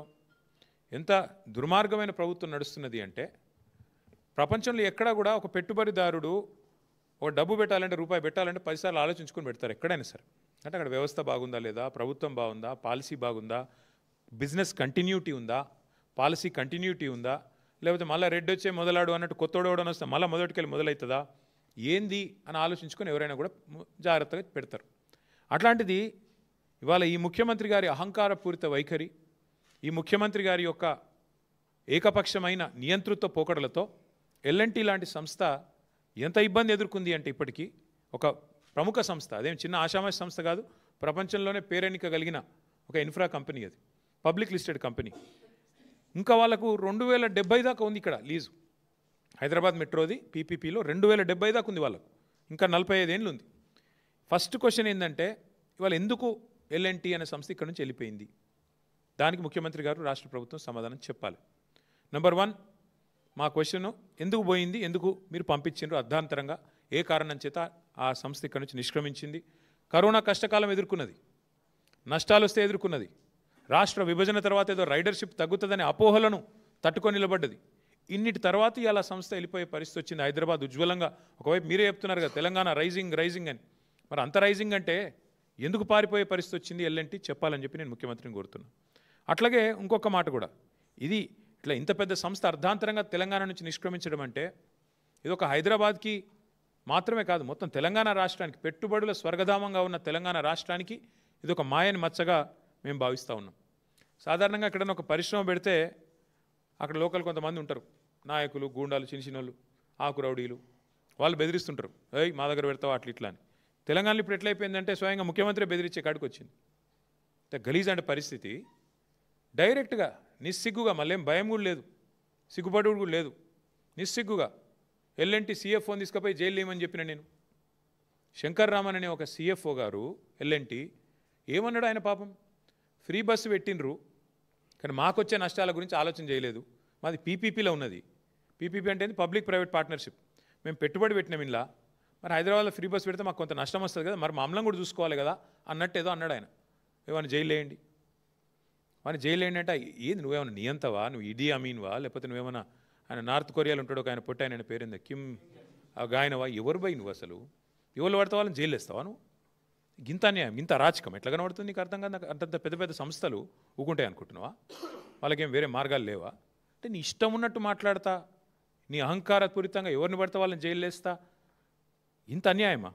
ఇంకొక దారుణమైన మాట ఏంటంటే, నేను చేసిన పథకాన్ని తప్పు పడతావా గంతోళ్ళ మీరు అన్నట్టు జైలు వేస్తా అంటే, మీ తప్పులు ఎత్తి చూపుతూ జైలు వేసేస్తారా మీరు? ఇంత అరాచకమా? సమస్యను సామరస్యంగా ముఖ్యమంత్రి అంటే ఆయన పరిష్కరించాలి. వార్నింగ్లు ఇచ్చుడు, డాగేసుడు, కచ్చా డాగులేసుడు, ఉంటావా పోతావా అని ఇంకా బెదిరించండి. ఇంకో పేపర్లో చూపెడతానండి మీకు కావాలంటే. ఓ స్పీచ్లో చెప్తున్నాడు ముఖ్యమంత్రి, ఎల్ఎన్టీకి కేసీఆర్ అంటే కేటీఆర్ అంటే ఇష్టం ఉండొచ్చు, కానీ ఇప్పుడు ముఖ్యమంత్రి రేవంత్ రెడ్డి యాద పెట్టుకోండి అంటే ఇక ఓపెన్ దాదాగిరి. వాళ్ళేమైనా మా చుట్టాలా, వాళ్ళకేమైనా మాకు వ్యాపార భాగస్వామ్యం ఉందా? ఎల్ఎన్టీకి నేను కేసీఆర్ గారు ఎందుకు ఇష్టం ఉంటామండి నాకు అర్థం కాదు. ఆయన తిక్కలోడు కానీ వాళ్ళ మీద డాగేసుడు, ఇదంతా ఎట్లుందంటే ప్యాటర్ను. ఏం జరిగింది ఇవాళ? మాకు అర్థమైన కాడికి చివరికి ఆఖరికి ఆ సంస్థ మా వల్ల కాదు ఇక్కడ తెలంగాణలో వ్యాపారం చేయడం అని చెప్పి పారిపోయే పరిస్థితి వచ్చింది. ఎందుకు? దీని వెనకాల లోతైన కుట్ర ఉంది. ఎల్ఎన్టీ మీద ముఖ్యమంత్రి గారి పగ ఈరోజుది కాదు. మేడిగడ్డ బరాజులో 2 పిల్లర్లు కుంగినాయి, 7th బ్లాక్లో 2 పిల్లర్లు కుంగినాయి. ఇది అక్టోబర్ 2023లో. ఆ సంస్థ ఏం చేసిన తర్వాత కాంగ్రెస్ ప్రభుత్వం వచ్చినాక వీళ్ళు పిలిస్తే ముందుకు వచ్చి, రాష్ట్ర ప్రజల మీద రూపాయి భారం పడకుండా మేము పునర్నిర్మాణం చేస్తాం 7th బ్లాక్ అని వాళ్ళు ముందుకు వచ్చారు. ఈయన కోపం అది. మేడిగడ్డ కొట్టుకపోవాలని నేను చూస్తుంటే, కాళేశ్వరం కూలేశ్వరం అయిపోయిందని చెప్పి నేను రోజు మొత్తుకుంటే నాకు లాభం అవుతుంది, కాళేశ్వరం ప్రాజెక్టును బద్నాం చేసి బతుకుదాం అనుకుంటే, వీళ్ళు వాళ్ళ సొంత పైసలు పెట్టి రూపాయి అవసరం లేకుండా రాష్ట్ర ప్రజల మీద భారం పడకుండా ఎల్ఎన్టీ సంస్థ మొత్తం కడతానని వస్తే, ఇక నేను ఇన్రోల్ చేసిన ప్రచారం అంతా చిల్లర ప్రచారం అని తేలిపోతుంది కదా అనేది ముఖ్యమంత్రి గారి దుగ్ధ. అక్కడ స్టార్ట్ అయింది పంచాయతీ. అక్కడికి వెళ్ళి ఎయిర్పోర్ట్ మెట్రో రద్దు, ఆ తర్వాత ఎల్ఎన్టీ మీద, మరి ఆ మేడిగడ్డ బరాజ్ మీద, అన్నారం బరాజ్ మీద వరుసగా మేడిగడ్డ నుంచి మెట్రో దాకా వెంటాడుతూనే ఉన్నాడు, వాళ్ళని వేధిస్తూనే ఉన్నాడు ఈ ముఖ్యమంత్రి. జైలు వేస్తా అంటాడు. ఈ రకంగా పిచ్చి మాటలు మాట్లాడి చివరికి ఆ ఎల్ఎన్టీ అనే సంస్థ కక్షగట్టి మరి ఇవాళ నానా యాగి చేసి వాళ్ళని వెళ్ళిపోయేటట్టు చేసింది కేవలం రేవంత్ రెడ్డి గారే. ఏం తప్పు చేసింది ఎల్ఎన్టీ? మీకు అడ్డం వచ్చిందా? మీ బాంబులేటి శ్రీనివాసరెడ్డి గారి కంపెనీకి అడ్డం వచ్చిందా? ఇక్కడ కాంట్రాక్ట్లల్లో ఏమైంది? ఇబ్బంది ఏంది? ఇచ్చుకున్నావు కదా నువ్వే. నారాయణపేట కొడంగల్ లిఫ్ట్ ఇరిగేషన్ ప్రాజెక్టులో ఇదే ఎల్ఎన్టీ సంస్థ ఒక అంతర్జాతీయ సంస్థ. ఇది వాళ్ళకట క్వాలిఫికేషన్ లేదంట, బాంబులేటి కంపెనీకి మాత్రం క్వాలిఫికేషన్ ఉందంట. అంటే అంత గొప్ప కంపెనీ బాంబులేటిది, కానీ ఎల్ఎన్టీకి మాత్రం లేదంట. అట్లా ముఖ్యమంత్రి గారు కక్షగట్టి ఆయన సొంత నియోజకవర్గంలో ఉండే నారాయణపేట కొడంగల్ వరకు కూడా ఎల్ఎన్టీని కావాలని టెక్నికల్గా డిస్క్వాలిఫై చేయించి ఇన్సల్ట్ చేసి మీరు మా రాష్ట్రంలో నేనున్నంత కాలం పనిచేయడానికి వీల్లేదు అని చెప్పి కక్షగడితే చివరికి వాళ్ళు ఈయనకు వంత పాడకపోతే, మేడిగడ్డ కొట్టుకపోతుంది అని నువ్వు చేసే చిల్లర ప్రచారానికి వంత పాడకపోతే అది రిపేర్ చేయొచ్చు, ఆ రిపేర్ కూడా మేమే చేస్తాం 250 కోట్లు పెట్టి అని చెబితే నీకు నచ్చక వాళ్ళకు కాంట్రాక్టులు దక్కకుండా చేసి, వాళ్ళను బతకనీయకుండా చేసి, సంస్థ లాభాలకు వెళ్ళి నష్టాలకు పోయేటట్టు చేసి చివరికి ఈ రకంగా ఎలగొట్టిండి. వాళ్ళ మెడలు పెట్టి నూకేసినట్టు ఒక రకంగా చెప్పాలంటే. తెల్లారులేస్తే ఈ ముఖ్యమంత్రి గారు మీరు వింటూ ఉంటారు, ఖజానా ఖాళీ, నా దగ్గర పైసలు లేవు, కోసుక తింటారా నన్ను, ఏం చేయాలి నేను అని మాట్లాడతారు. తెల్లారులేస్తే అప్పు పుడతలేదు అని తెల్లారులేస్తే డైలాగు రోజు. మరి వాళ్ళు నేను అడుగుతున్నా ముఖ్యమంత్రి గారిని, 15,000 కోట్ల రూపాయలు ఇవాళ మీరు తీసుకున్న ఈ అనాలోచిత నిర్ణయం వల్ల 15,000 కోట్ల రూపాయలు ఏదైతే ఒక ప్రైవేట్ సంస్థ భారం మోసిందో ఇన్ని రోజులు, ఇవాళ అది మొత్తం వచ్చి రాష్ట్ర ప్రజల నెత్తి మీద పడ్డది. నీ అనాలోచితమైన, నీ తప్పుడు విధానాల వల్ల, నీ బ్లాక్మెయిల్ రాజకీయాల వల్ల, నీ అహంకారపూరితమైన నియంతృత్వ పోకడల వల్ల ఇవాళ ఒక ప్రైవేట్ సంస్థ గత 12 ఏళ్ళుగా 13 ఏళ్ళుగా మరి ఏదైతే ఆ భారం అంతా మోస్తూ ఫస్ట్ ఫేజ్ అంతా కట్టిందో, ఇంకా 70 దాకా కూడా వాళ్ళకు ఒప్పందం ఉందో, ఒప్పందం ప్రకారం వాళ్ళే మోయాలా. నష్టం వచ్చినా కష్టం వచ్చినా వాళ్ళకి ఇచ్చిన భూముల్లో కట్టుకోవాలి. ఆ కట్టుకున్న ద్వారా మీకు ఐడియా ఉండొచ్చు, లేదంటే ఒక నిమిషం చెప్తాను. మెట్రో సంస్థకి అప్పట్లో ఉన్న ప్రభుత్వం, కాంగ్రెస్ ప్రభుత్వం 280 ఎకరాల స్థలం ఇచ్చింది హైదరాబాద్లో, విలువైన స్థలం. ఏం చెప్పింది వాళ్ళకి? మీరు 18 కోట్ల చదరపు అడుగుల్లో మీరు రియల్ ఎస్టేట్ కట్టుకోండి, కట్టుకుంటే దానివల్ల మీకు దగ్గర దగ్గర 50% ఆదాయం మీకు దాని నుంచే వస్తుంది కిరాయిల ద్వారా. 18 కోట్ల అడుగులు అంటే 18 crore square feet of constructed space కట్టుకోమని చెప్పి ఇచ్చినారు. ఇంకో 50% టికెట్ల ద్వారా, 45% ఇట్లా ఈ కట్టుకున్న నువ్వు వాటి నుంచి వచ్చే రెంటల్స్ ద్వారా, 18 కోట్లు కట్టిన దాని నుంచి వెళ్ళి వచ్చే రెంటల్స్ ద్వారా, ఇంకొక 5% అడ్వర్టైజ్మెంట్ల ద్వారా వాళ్ళు చేసుకోవాలి. అంటే నీకు 2070 దాకా ఇట్లా సంపాదించుకునే మార్గం ఉంది ఎల్ఎన్టీకి. వాళ్ళు నిర్మాణ రంగ సంస్థ, వాళ్ళు ఫటాఫట్ కొన్ని కట్టినరు కూడా, పంజగుట్టల మాల్ కట్టినరు, ఎర్రమంజిల్లో కట్టినరు, మాదాపూర్లో కట్టినరు, మిగతా కూడా కట్టిపించేది ఉండే నువ్వు. ఇప్పుడు ఆ 15,000 కోట్ల భారం వాళ్ళ మీదకి వెళ్ళి నీ నెత్తి మీద ఎందుకు పెట్టుకున్నావు? నీ నెత్తి మీదకి వెళ్ళి బలవంతంగా రాష్ట్ర ప్రజల మీద ఎందుకు రుద్దుతున్నావు? ఇవాళ ఉదయం ఆసిఫాబాద్లో మా ఎమ్మెల్యే కోవాలక్ష్మి గారు ఐటీడీఏ ఉద్యోగులు, అవుట్సోర్సింగ్ ఉద్యోగులు 7 నెలల నుంచి జీతాలు వస్తలేవని ధర్నా చేస్తుంటే ఆడపోయి వాళ్ళకి సంఘీభావం అని చెప్పి వాళ్లకు మద్దతుగా గొంతు కలిపింది మా MLA Kova Lakshmi.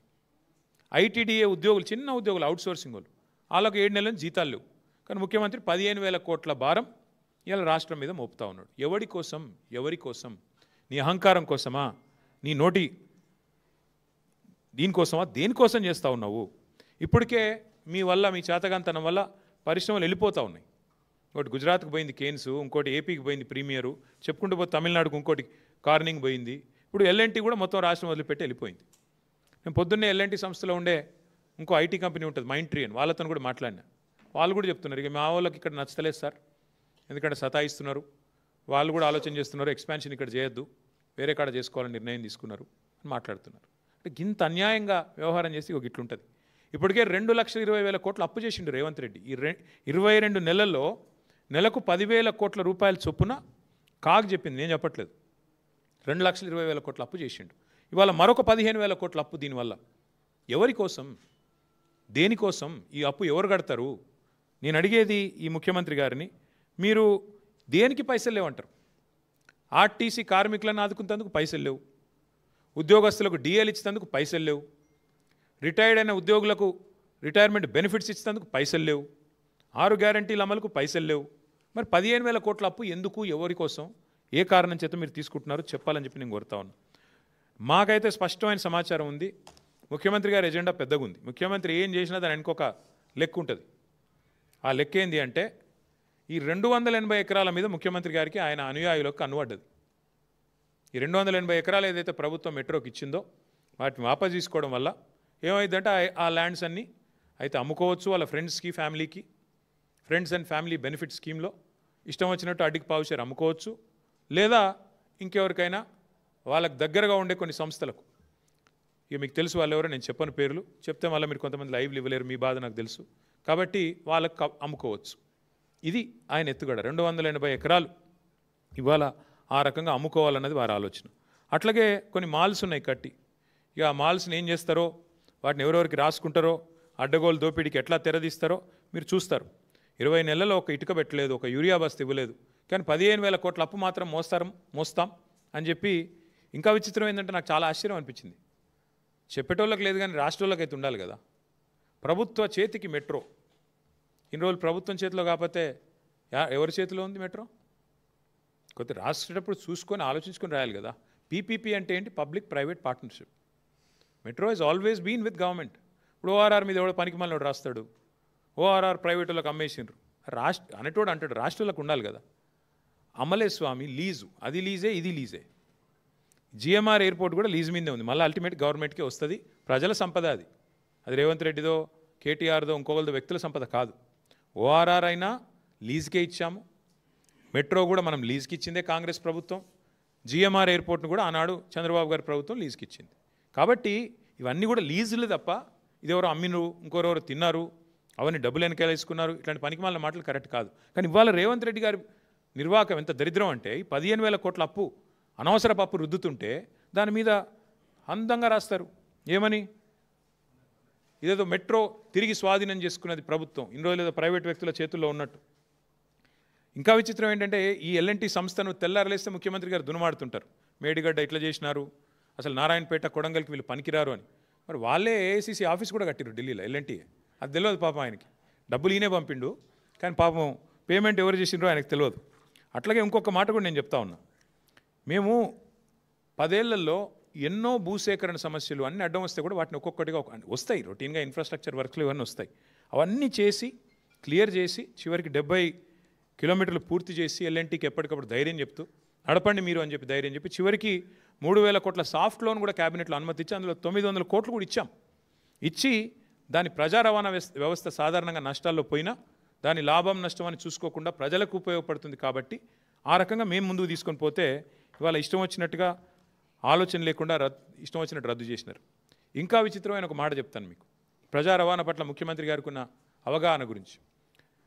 Raheja mind space దగ్గర రోజు ట్రాఫిక్ జామ్ అవుతున్నది, ఇవాళ రేపు మీరు రోజు వీళ్ళ పెడుతున్నారు సోషల్ మీడియాలో, పిల్లలు కూడా ఇంత ట్రాఫిక్ అయింది అంత ట్రాఫిక్ అయింది, ఆ టీ హబ్ దగ్గర టీ వర్క్స్ దగ్గర అని మీరే పెడతారు.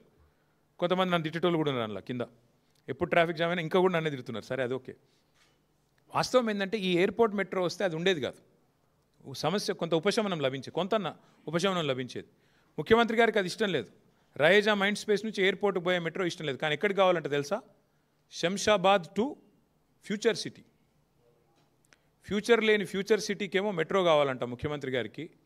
అద్భుతంగా ప్రజెంట్లో ఇవాళ ఎక్కడైతే విపరీతమైన ట్రాఫిక్ రద్దీతో అల్లాడిపోతున్నారో హైదరాబాద్ ప్రజలు, దాన్ని మాత్రం బొందబెట్టిండు సక్సెస్ఫుల్గా. గింత తెలివినది ముఖ్యమంత్రి గారికి. అట్లాగే ఇంకొక మాట కూడా నేను అడుగుతా ఉన్నా ముఖ్యమంత్రి గారిని, అయ్యా ముఖ్యమంత్రి గారు మీరు పెద్ద పెద్ద మాటలు చెప్తున్నారు, మేము తీసేసుకుంటాం, టేక్ ఓవర్ చేసేస్తాం, ప్రభుత్వం తీసుకున్నది అని ఇలా బ్యానర్ పెట్టిన వార్తాపత్రికలను కూడా అడుగుతున్నా. ప్రభుత్వం తీసుకున్న ప్రజా రవాణా ఆర్టీసీ ఉద్యోగులందరినీ మేమే మా గవర్నమెంట్ ఉన్నప్పుడే విలీనం చేసినాం ప్రభుత్వ ఉద్యోగులుగా. ఈరోజు ఆర్టీసీలో పరిస్థితి ఏందండి? ఈ ప్రభుత్వం కాంగ్రెస్ ప్రభుత్వం వచ్చినాక ఆర్టీసీ ఉద్యోగులను విలీనం చేస్తూ కేసీఆర్ ప్రభుత్వం చర్యలు తీసుకున్నా, నిర్ణయం తీసుకున్నా, జీవో ఇచ్చినా ఈరోజు వరకు అపాయింటెడ్ డే ఇయ్యలే ఈ ముఖ్యమంత్రి, ఈ ప్రభుత్వం కాంగ్రెస్ ప్రభుత్వం. ఆర్టీసీలో ఇప్పటివరకు ఒక నియామకం చేయలే మీరు. అందుకే డ్రైవర్లకు కండక్టర్లకు ఇలా విపరీతమైన పనిభారం పెరిగింది, ముఖ్యంగా ఫ్రీ బస్ పెట్టినాక.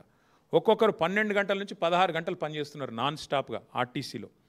పనిభారం ఒత్తిడి కారణంగా శారీరక సమస్యల వల్ల, గుండెపోటు లాంటి విషయాల వల్ల కూడా, సమస్యల వల్ల కూడా చాలామంది చచ్చిపోతున్నారు. చిన్న చిన్న కారణాలకు గత 20 నెలల కాలంలో 600 మందిని ఉద్యోగాల నుంచి తొలగించినారు. వాళ్ళు పాపం లేబర్ కోర్టుల చుట్టూ తిరుగుతున్నారు. ఆర్టీసీలో యూనియన్లను పునరుద్ధరిస్తామని మాట ఇచ్చినారు. ఇంకా చాలా చెప్పారు, కానీ ఈరోజు వరకు ఒక్కటంటే ఒకటి పని చేయలేకపోగా ఇంకేం చేస్తున్నారు మీరు? ఎలక్ట్రిక్ బస్సులు కూడా ఆర్టీసీకి ఇస్తలేరు, ప్రైవేటైజేషన్ చెప్పి ఇవాళ ఇచ్చేస్తూ ఉన్నారు. ప్రైవేట్ వ్యక్తులకు ఇచ్చి డ్రైవర్, కండక్టర్, మెకానిక్ సిబ్బందిని తీసేసే ప్రయత్నం చేస్తూ ఉన్నారు. ఉన్న ఆర్టీసీనే ఫినిష్ చేసే ప్రయత్నం చేస్తున్నారు. ఇక పండుగలు వచ్చినాయంటే చాలు, మళ్ళీ రేపు దసరా వస్తుంది కదా, మీరు చూడండి, మహిళకు ఫ్రీ, పురుషుడికి డబుల్. అది ఎక్కడ లెక్కనో నాకైతే తెలియదు. మరి పండుగలకు ఎవరైనా గిఫ్ట్లు ఇస్తారు? రేవంత్ రెడ్డి గారు ఇట్లాంటి గిఫ్ట్, రిటర్న్ గిఫ్ట్ ఇస్తున్నాడు. ఏంటిది? ఏ పండుగ అయినా, రంజాన్ అయినా, బక్రీద్ అయినా, క్రిస్మస్ అయినా, దసరా అయినా పక్కా తోఫా అయింది మీకు, డబల్ ఆర్టీసీ ఛార్జీలు. మీరు చూడండి, రేపు మళ్ళీ టికెట్లు దయచేసి తెలంగాణ ప్రజలు చూడాలని చెప్పి కోరుతా ఉన్నాను నేను. ఒక్క ఎలక్ట్రిక్ బస్సుల వల్ల ఈ ముఖ్యమంత్రి తీసుకున్న నిర్ణయం వల్ల ఉన్న ఆర్టీసీ దాదాపు 20,000 మంది ఉద్యోగాలు పోయే పరిస్థితున్నది. మహాలక్ష్మి కారణంగా నష్టాలు వస్తున్నాయని ఆర్టీసీ సంఘాలు చెప్తుంటే, కార్మికులు చెప్తుంటే వాళ్ళకి ఇవ్వాల్సిన బకాయిలు ఇస్తలేరు.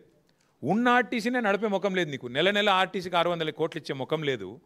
15,000 కోట్లు తీసుకొని ఎట్లా మోస్తావు నువ్వు మెట్రోని? చెప్పు నాకు. ప్రజలకు కనీసం సమాధానం ఇవ్వండి. నేను ఇంకొక మాట కూడా మిమ్మల్ని అడుగుతా ఉన్నా దయచేసి. ఇట్లాంటి కీలకమైన నిర్ణయం తీసుకున్నప్పుడు ఏ ప్రభుత్వం అయినా 15,000 కోట్ల భారం మోయాలి అంటే ఒక క్యాబినెట్ సబ్ కమిటీ వేస్తారు, కొంత చర్చిస్తారు, అధికారులతో, స్టేక్ హోల్డర్స్తో అందరిని పిలిచి మాట్లాడతారు, అర్థం చేసుకుంటారు. తర్వాత క్యాబినెట్ తీసుకుపోతారు, క్యాబినెట్లో చర్చ పెడతారు, అధికారుల కమిటీలు వేస్తారు. ఇదేం లేదు, చెట్ మంగ్ని ఫట్షాది. నేను పొద్దున ముఖ్యమంత్రికి అనిపించింది, సాయంత్రం వరకు ఒడగొట్టాలి. జూబ్లీహిల్స్ ప్యాలెస్లో కలవడ్డది, అర్ధరాత్రి తెల్లవరకు ఒడిచిపోవాలి. అంతేనా? ఇక చెట్ మంగ్ని ఫట్షాది అంటే ఏం ఆలోచన లేదు, పాడు లేదు. నేను అడుగుతున్నా ముఖ్యమంత్రి గారిని, 15,000 కోట్ల రూపాయలు అప్పు ఎవరు కడతారు? నువ్వు ఎట్లాగో 2 నెలల్లో పోతావు, తర్వాత ఎవరు కట్టాలా? ఎవరి మీద వేసిపోతావు? అట్లాగే ఇది ఎఫ్ఆర్బిఎం పరిధిలోకి రాదా ఈ అప్పు? కేంద్ర మంత్రులు 2 ఉన్నారు ఇక్కడ. మెట్రో యాక్ట్ ఉంది, సెంట్రల్ యాక్టు. అసలు మీరు కేంద్ర ప్రభుత్వానికి ఇన్ఫర్మేషన్ అని ఇచ్చిండ్రా ఇట్లా చేస్తున్నామని? పీపీపీలో ఉన్నదాన్ని మీరు తీసుకుంటున్నామని చెప్పినరా? ఒక పబ్లిక్ సెక్టర్ అండర్టేకింగ్ కంపెనీ పెడతారా? ఈ 15,000 కోట్ల రుణం ఎట్లా మోస్తారు? రోజు నువ్వే కథలు చెప్తుంటావు కదా, నెలకు ఇంత మిత్తి కడుతున్నా, అంత మిత్తి కడుతున్నాను. అఫ్కోర్స్ కాగ్ చెప్పింది అనుకోండి, ముఖ్యమంత్రి చెప్పేది తప్పు. నెలకు 6,000 కోట్లు కాదు, నెలకు కడుతుంది 2,200 కోట్ల అప్పే మిత్తి అని చెప్పి కాగ్ చెప్పింది. కానీ ఎల్లారలేసి అబద్ధాలు చెప్తా ఉంటారు. ఇది ఎవరు కడతారు? ఈ 15,000 కోట్ల అప్పు ఎవరు కడతారు? ఎందుకు ఇప్పటికే తెచ్చిన 2,20,000 కోట్ల అప్పు చాలదన్నట్టు మళ్ళొక 15,000 కోట్ల అప్పు ఎవరి మీద మోపుతున్నారు? ఎందుకు మోపుతున్నారు? ముఖ్యమంత్రి గారు చెప్పాలి. అట్లాగే ఆర్టీసీ ఇప్పటికే నష్టాల్లో ఉందని మీరే చెప్తున్నారు, నెలకు 600 కోట్లు కడుతున్నామని చెప్తున్నారు. మరి దీనికి సంబంధించిన నష్టాలు ఎంత మెట్రోకి? ఇక్కడ పత్రికలు ఒక్కో రకంగా వస్తుంది. నెలకు 300 కోట్ల నష్టం అని ఒకరు రాస్తున్నారు, కాదు 600 కోట్ల నష్టం అని ఇంకొకరు రాశారు ఈరోజు. కాబట్టి మరి 600, 300 నష్టాల విషయంలో అని అధ్యయనం చేశారా? మరి దాన్ని ఎట్లా నడుపుతారు? భూములు అమ్ముతారా? అసలు ఆ భూములు మీ చేతికి వచ్చినాయా? ఆ మాల్స్ని అమ్ముతారా? మీ అనుయాయులకు ఆల్రెడీ డీల్స్ అయిపోయినాయా? ఇవన్నీ కూడా ప్రజల మనసులో ఉన్న ప్రశ్నలు. తప్పకుండా ఈ విషయంలో కేంద్ర ప్రభుత్వం కూడా స్పందించాలి. కేంద్ర మంత్రివర్గంలో ఉన్న 2 మంత్రులు కూడా ఇక్కడ ఉన్నవాళ్ళు స్పందించాలి. ఎందుకంటే ఇది ప్రజా సొమ్ము. అదేమి రేవంత్ రెడ్డి గారిదో, లేదా బీజేపీదో, లేదా బీఆర్ఎస్దో కాదు. ప్రజల సొమ్ముకు ధర్మకర్తలు మనందరం. 1 రూపాయి ఖర్చు పెట్టాలన్నా మనం డెఫినెట్గా 2 సార్లు ఆలోచించాల్సి ఉంటుంది. కాబట్టి ఈ విషయంలో కేంద్ర ప్రభుత్వం కూడా స్పందించి వెంటనే విచారణకు కూడా అవసరమైతే ఆదేశించాలి. పారదర్శకత లోపించింది మొత్తం విధానంలో. పొద్దున అనుకున్నారు, సాయంత్రం అయిపోయింది. సాయంత్రం 2 షేక్ హ్యాండ్లు ఇచ్చుకొని శాలువాలు కప్పుకొని స్టేట్మెంట్లు ఇస్తే నడవదు. అందరూ స్టేక్ హోల్డర్స్ని అవసరమైతే పిలవాలా, అఖిలపక్షాన్ని పిలవాలా, అవసరమైతే శాసనసభను పిలవాలా, అవసరమైతే క్యాబినెట్లో చర్చించి నిర్ణయం తీసుకోవాలి. కానీ ఈ రకంగా ఇష్టం వచ్చినట్టు 15,000 కోట్ల అప్పు మేము మాకు అప్పజెప్పిపోయిన 20% పూర్తయిన మెట్రోను మేము పూర్తి చేసి ఒక అసెట్ని మీ చేతిలో పెట్టిపోతే మీరు 15,000 కోట్ల లయబిలిటీని ప్రజల మీద రుద్దుతామంటే చూస్తా ఊరుకోవడానికి బీఆర్ఎస్ రెడీగా లేదు. Will definitely take it to the people of Hyderabad. ఎందుకంటే ఇది హైదరాబాద్ ప్రజలతో మీరు చేస్తున్న దోకా. ఇది హైదరాబాద్ ప్రజలకు మీరు 15,000 కోట్ల రుణం ఏదైతే రుద్దుతున్నారో ఒక ప్రైవేట్ వాడికి తీసుకొని, నేను ఇవాళ ఇంకా విచిత్రం, ఈ నిర్ణయం ప్రకటించగానే ఎల్ఎన్టీ స్టాక్ 3 రెట్లు పెరిగిందంట, 3% పెరిగిందంట. ఇప్పుడే చూస్తా ఉన్నాను ఇక్కడికి వచ్చేటప్పుడు 3% ఎల్ఎన్టీ స్టాక్ పెరిగింది. మరి వాళ్ళకి లాభం వస్తుంది స్టాక్ పెరిగితే, నీకేమొచ్చింది రాష్ట్రానికి? మీరు చెప్పండి నాకు. రాష్ట్ర ప్రభుత్వానికి వచ్చిన లాభం ఏంది నిర్ణయం వల్ల? ప్రైవేట్ వాడు వదిలించుకున్నాడు, నీకు అంటగట్టిండు, నువ్వు వాళ్ళ చేతిలోనే ఉండి నడిపించేది మేము నడపలేదా 10 ఏళ్ళు? నువ్వు కూడా అట్టే నడపాల్సింది. వాళ్ళ కాంట్రాక్చువల్ ఆబ్లిగేషన్ ఉంది. ఏ కారణం చేత, ఏ లోపాయికారి ఒప్పందం చేత, ఏ ముడుపుల కోసం, ఏ కమిషన్ల కోసం, వేటి కోసం రేవంత్ రెడ్డి గారి నిర్ణయం తీసుకున్నారు? సమాధానం చెప్పాలి. భూముల కోసమా, ముడుపుల కోసమా? అందుకే ఈ విషయంలో పారదర్శకత లోపించింది కాబట్టి కేంద్ర ప్రభుత్వం కూడా జోక్యం చేసుకోవాలని మేము డిమాండ్ చేస్తున్నాం. అట్లాగే మిగతా సెంట్రల్ మెట్రో యాక్ట్ ఉంది, స్టేట్ మెట్రో యాక్ట్ ఉంది, వాటికి అనుగుణంగా ఇది జరగలేదు. డెఫినెట్గా ప్రజల దగ్గరికి పోతాం. అవసరమైతే ఇంకా ఏ రూపంలో ముందుకు పోవాలో నిపుణులతో చర్చించి, పెద్దలతో చర్చించి నిర్ణయం తీసుకుంటాం. ఈ ప్రశ్నలన్నిటికీ ప్రభుత్వం నుంచి సమాధానం వస్తుందని ఆశిస్తున్నాం. రాకపోతే వారిని వదిలిపెట్టం, ప్రశ్నిస్తూనే ఉంటామని మీకు తెలియజేస్తాం. మీకేమైనా డౌట్ ఉందా? భూములు అమ్ముకోవాలి, రేవంత్ రెడ్డి గారు ఏం చేసినా దాని వెనకాల ఒక స్కీమ్ ఉంటుంది. ఆ స్కీమ్ వెనకాల స్కామ్ ఉంటుంది పక్కా. ఇది ఆయన పేరుకి ముఖ్యమంత్రి, కానీ ఆయన దందా బ్లాక్మెయిల్. కాబట్టి మీరు చూస్తారు కదా. నేను ఇంకోటి కూడా ఇదేమో ఇప్పుడు నేను చెప్పించాలి ఒక విషయం, ఇంకో పెద్ద విషయం కూడా ఇంకో 4-5 రోజుల్లో చెప్తాను. నేను ఇంకో కార్పొరేట్ సంస్థను కూడా ఎట్లా బ్లాక్మెయిల్ చేస్తారో అది కూడా చెప్తాను, ఆధారాలతో సహా చెప్తాను. బాంబులేటి గారు, తర్వాత పాపం కాంగ్రెస్ వాళ్ళు 2 ఏళ్ళుగా కళ్ళు గంటూనే ఉన్నారు. వాళ్ళ కళ్ళు కాచిపోతూ ఉన్నాయి చూసి మమ్మల్ని అరెస్ట్ చేసుకుంటారా, ఏం చేసుకుంటారని ఇదే వేదిక ద్వారా ఇక్కడ గతంలో చెప్పాను. నేను మీకు ఏం చేసుకుంటారో చేసుకోండి, నేను తప్పు చేయలేదని చెప్పాను. ఇప్పుడు కూడా అదే చెప్తున్నాను, ఏ తప్పు చేయలేదు. ఎంత ధైర్యం ఉంటే నేను ఒక మంత్రిగా పనిచేసిన వాడిని 10 ఏళ్ళు లై డిటెక్టర్ టెస్ట్ తీసుకుంటాను అని చెప్పాను. రేవంత్ రెడ్డి గారు కూడా తీసుకుంటారా అని అడిగాను. ఆయన మీద ఏసీబీ కేసు ఉంది, నా మీద ఏసీబీ కేసు ఉంది, రండి అని చెప్పాను. ఇప్పుడు కూడా మళ్ళీ అదే ఆఫర్ ఇస్తున్నా. ఇట్లాగే కెమెరాలు పెట్టండి, ఒక 10-15 లై డిటెక్టర్ టెస్ట్ నేను మీ కెమెరాల ముందు తీసుకుంటా. నేను తప్పు చేయలేదు. నిజాయితీకి ధైర్యం ఎక్కువ. సరే, దానికి కొంతమంది అహంకారం అనొచ్చు కాక, కానీ నేనేమంటానంటే అల్టిమేట్గా నేను తప్పు చేయలేదు కాబట్టి నాకు ఆ ధైర్యం ఉంది. కానీ ఇది అప్రస్తుతం, అనవసర విషయం. అరెస్ట్ చేసుకుంటారా, ఏం చేసుకుంటారో వదిలేయండి, నాది పెద్ద ఇష్యూ కాదు. నన్ను అరెస్ట్ చేస్తే ఆయన కొంత పైశాచిక ఆనందం వస్తుంది కావచ్చు, అది కూడా ఓకే. కానీ మేము వదిలిపెట్టాం కాంగ్రెస్ పార్టీని. 4,000 రూపాయలు ముసలోళ్ళకి ఎప్పుడు ఇస్తావు? 2,500 ఆడబిడ్డలకు ఎప్పుడు ఇస్తావు? స్కూటీలు ఎప్పుడు ఇస్తావు? తులం బంగారం ఎప్పుడు ఇస్తావు? నువ్వు ఎన్ని డైవర్షన్ గేమ్లు ఆడినా మేము మాత్రం అదే పట్టుకుంటాం. మా ఇష్యూ చిన్నది. మమ్మల్ని అరెస్ట్ చేసుకుంటారా, కేసులు పెడతారా, ఏం చేస్తారా, అది ఓకే. మేము ప్రజల తరపున అడుగుతూనే ఉంటాం, వదిలిపెట్టాం.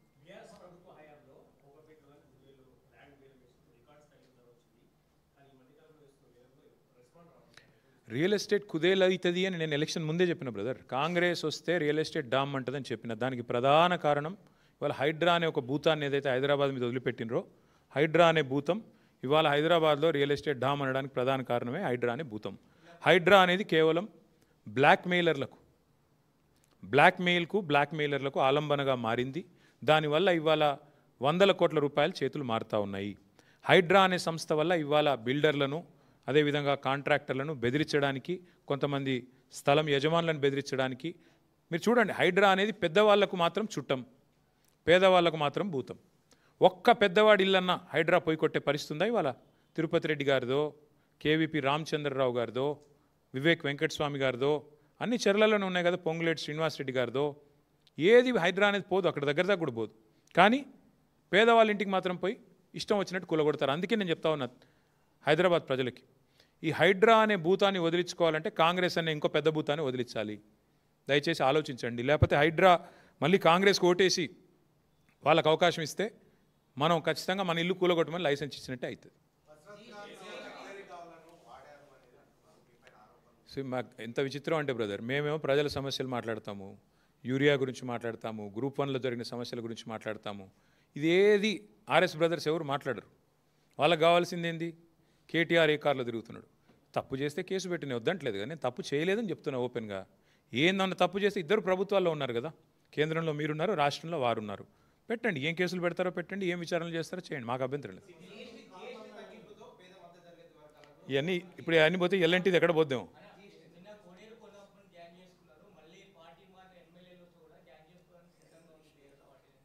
అని ఎవరు చెప్పారు మీకు? అంటా ఉన్నారంటే అన్న వాళ్ళని అడగండి, నాకు తెలియదు. ఎస్, 100కు 100% మంచి మెజారిటీ. ఎందుకంటే హైదరాబాద్లో 2023లో కూడా ఒక్క సీటు కూడా కాంగ్రెస్ గెలవలేదు. ఒకే ఒక్క సీటు అడ్డిమారి గుడి దెబ్బలాగా బీజేపీ గెలిచింది. ఈసారి కూడా మళ్ళీ తిరిగి హైదరాబాద్ ప్రజల ఆశీర్వాదంతో, జూబ్లీహిల్స్ ప్రజల ఆశీర్వాదంతో మా అభ్యర్థి శ్రీమతి మాగంటి సునీత గోపీనాథ్ గారు మంచి మెజారిటీతో నెగ్గుతారు, మాకు విశ్వాసం. Thank you. ఎవరన్నా ఏమన్నా అనుకోని, మేమనేది ఏమంటే అల్టిమేట్గా హైదరాబాద్లో ఇదివరకు గెలిచాము, రేపు గెలుస్తాము, మళ్ళీ గెలుస్తాము. హైదరాబాద్ ప్రజల ఆశీర్వాదం కేసీఆర్ గారికి ఉంటుంది. కరెక్ట్. భయ నేను అనేది ఒకటే, ఇప్పుడు 15,000 కోట్ల భారం ఏదైతే రేవంత్ రెడ్డి గారు మీ మీద పెట్టారో దాని గురించి ముందుగా సమాధానం చెప్పనండి ప్రభుత్వాన్ని. అది ప్రైవేట్ వాడు మోస్తున్న అప్పుల భారాన్ని నీ మీద ఎందుకు తెచ్చుకున్నావు ఇలా చెప్పు. నువ్వు రాష్ట్ర ప్రజలకు చెప్పు. ప్రైవేటు సంస్థ 2070 దాకా ఆ భారాన్ని మోస్తూ నడపాల్సిన కాంట్రాక్చువల్ ఆబ్లిగేషన్ వాళ్ళ మీద ఉండే, ఆదుకోవాల్సి ఉండే వాళ్ళను. కావాలంటే సాఫ్ట్ లోన్ మేము ఇచ్చిన మీరు కూడా ఇచ్చేది ఉండే. సాధక బాధకాలు ఉంటాయి ఆపరేషన్స్లో, ప్రజా రవాణాలు, మాకు తెలుసు. అది ప్రభుత్వాన్ని నడిపిన వాళ్ళుగా మాకు బాధ్యత ఉంది. నువ్వేం చేసినావు? జైల్లో పెడతా, తోడుకలు తీస్తా, నేను చెప్పినట్టు వినకపోతే ఎల్ఎన్టీ మేడిగడ్డ కూలిపోయిందని చెప్పకపోతే ఊకోను, నువ్వు రిపేర్ ఎట్లా చేస్తావు, నీకు బ్లాక్ లిస్ట్ చేస్తా అన్నట్టుగా ఇవాళ ఇష్టం వచ్చినట్టు చేస్తే ఏమైంది? ఇవాళ సంస్థ పారిపోయింది విధి లేక.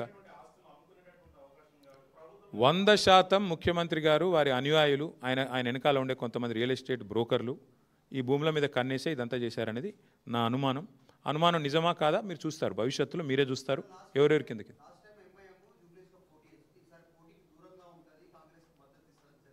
వారిని అడగండి, కాదు వారిని అడగండి, నాకేం తెలుసు. ఎంఐఎం నిర్ణయాలు నేనట్టు చెప్తాను, మీరట్టు చెప్తారు. Thank you.